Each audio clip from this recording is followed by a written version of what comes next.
Hi everyone, thanks for stopping by. Welcome to the channel. I'm G and this is G's Nail Spot. If you like this video, don't forget to hit that like button and the subscribe button so you don't miss any future videos from me. Anyway, on with the set. So my usual short stilettos, because this is a set for me. I'm going to wear it at the weekend to go to a couple of events, and I thought I'd just do a very quick, cute but creepy ghost set.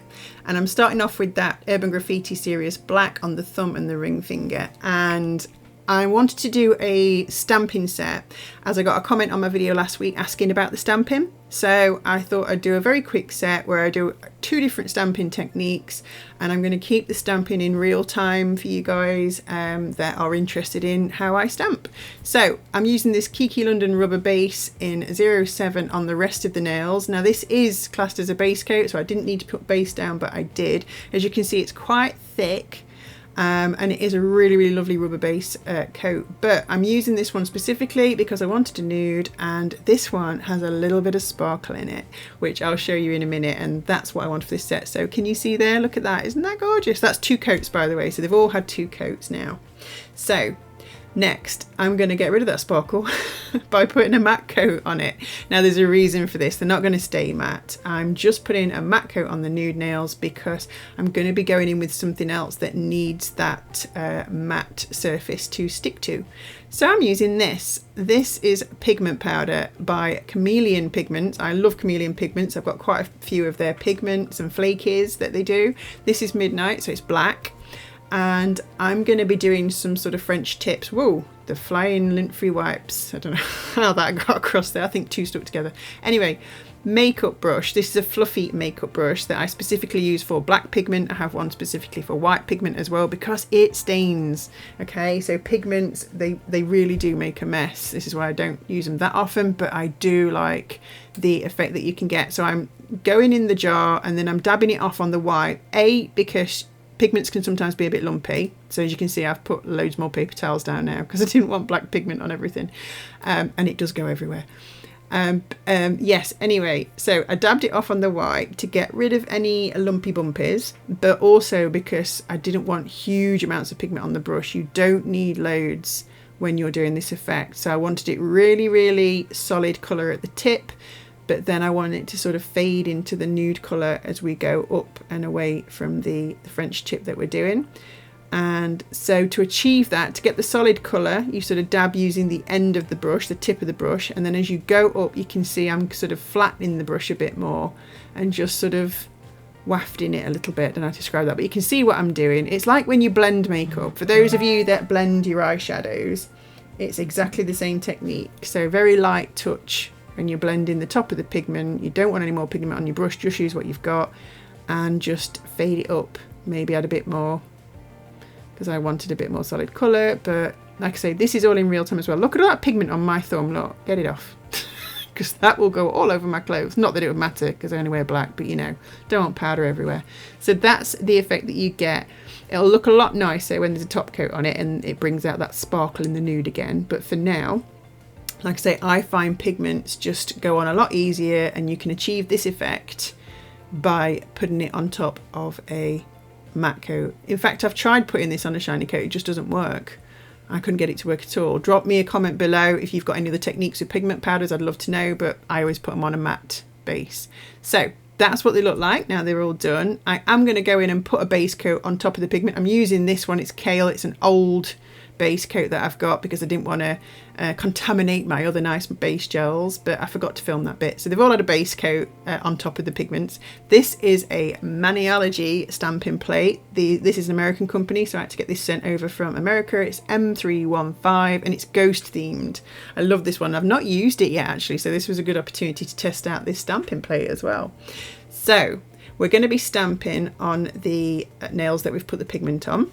And another reason for putting the base coat on top of the pigment, not only to seal the pigment in, but we don't want the pigment going on the stamper, and we want to have some sort of sticky base for these stamps to go onto. So I'm using my usual MoYou London stamper and scraper.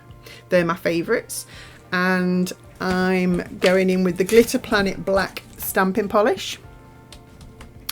And I'm going to pick up this little ghosty. So you can see I'm putting a generous amount, not loads, I'm not flooding it, but just enough so that when you scrape it, it pushes it into that stamp, into that design on the plate. And you want to do a firm scrape. I only scrape once. I know some people scrape multiple times. I only scrape once. I don't find I need to do it any more than that. And that's a nice pickup. I was happy with that pickup, as you can see.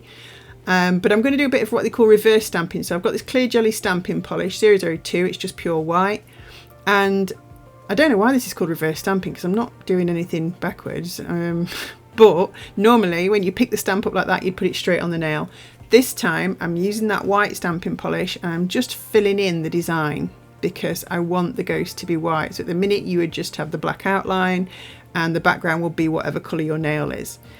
For this one, I wanted him to be a white ghost with the black outline, so I'm just filling it in with the white polish. Now you need to be sort of quick here. I mean, you can see I'm not going at breakneck speed or anything, but you've got to remember stamping polish, or the stamping polishes I use, are like normal polishes, so they air dry. So it will be drying as you're doing it.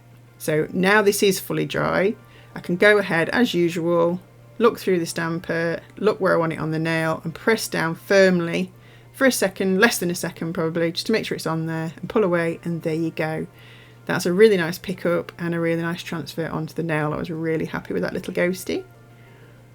But like I said, these stamping techniques that I'm using are what I found works for me. I think the best thing if you're struggling with stamping or anything like that is just to keep practicing. I had all kinds of issues when I first started stamping. Sometimes it didn't work and I got so frustrated that it wasn't working, but I stuck with it and I found techniques for me that work. I just found things that would work consistently. So I've just picked up some teeny tiny face details for the ghost and popped them on there, as you can see. This plate's really nice. It's got about 8 different little face designs that you can put on the ghosts. So we've got the pinky nail here, and I'm going to do the same thing again. I'm going to pick up a slightly different ghost and do exactly the same technique again. So pop the polish on there again, not loads but enough to fill in that stamp design, and then I roll my stamper on. So people just pop it on. I like to gently roll, and I don't like to hang about. I don't hold it on there or anything. I just roll as quickly as you can after you've scraped the polish. And again, nice little pickup, and I'm going in with that white stamping polish and filling it in just like I did on the last one.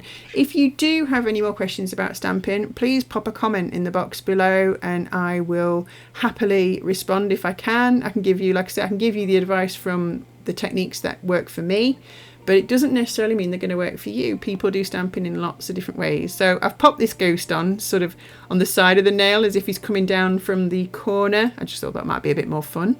So there you go, he's got a little face as well now. Very happy with that little guy. Some nice stamps there, and I'm happy with this stamping plate. So the last one is going to be a straightforward stamp. So I'm just showing you here how I clean my stamper. And this is one of those lint rollers, those sticky lint rollers that you use for getting cat hair off your jumper. I just use that. Don't ever put any kind of liquids or anything on your stamper because you're likely to damage the surface of your jelly pad on the top. You just need a sticky roller like I've just showed you, and it'll get all the polish off there. So make sure it's nice and clean, and then this time, like I say, you've seen me roll, pick up the stamp, and I'm going straight on the nail with it because this is some little words that I've done. And there you can see, and again, that's turned out really nicely. So ghouls just want to have fun. Of course they do. That's why they hang around. Party animals that they are. So that's the stamping done for this set. I'm now going to do some blingy bling. So I decided on the black nails, they were both going to get a bit of bling. So I've got the McCart rhinestone glue out as usual. And like I say, this is the thumb. So I thought I'd do a little bit of a witchy theme on this one with some embellishments and gems I got from Shein. And here I'm just bending that moon slightly so it goes with the curve of the nail. Because if it's too flat, it'll stick out on the edges and I'll end up catching it on everything. So I've just bent it slightly so the whole of that metal embellishment is stuck down on the nail and it goes with the curve of the nail. And I'm just going to add some little stars and some little crystals and another moon, and then that one will be done.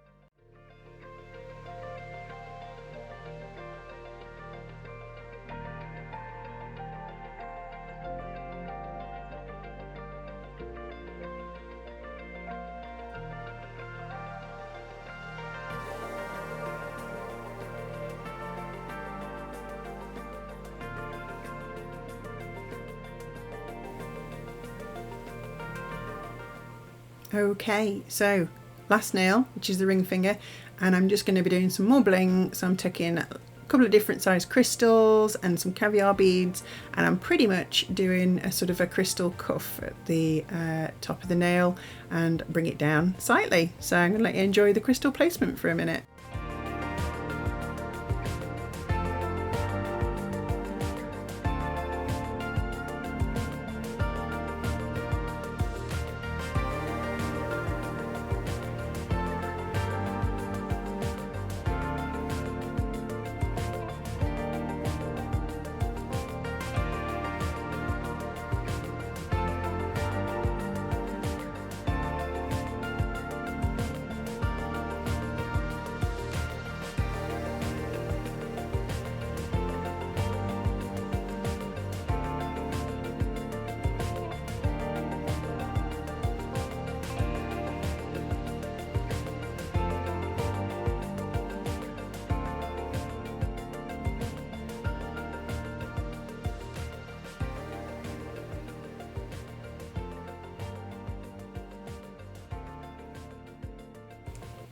Ooh, so that was a lot of faffing, wasn't it? But pretty happy with the outcome. And here are the finished designs. All these need now is a lovely top coat to seal in all those embellishments and seal in your stamping. It's really important that you seal in your stamp designs when you're finished with them.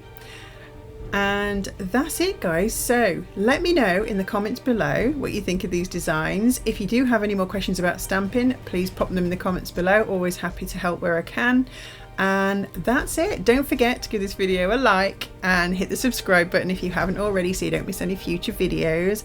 Let me know if you've done any creepy nails yet in preparation for Halloween, or are you still doing fall nails or autumn nails? Let me know.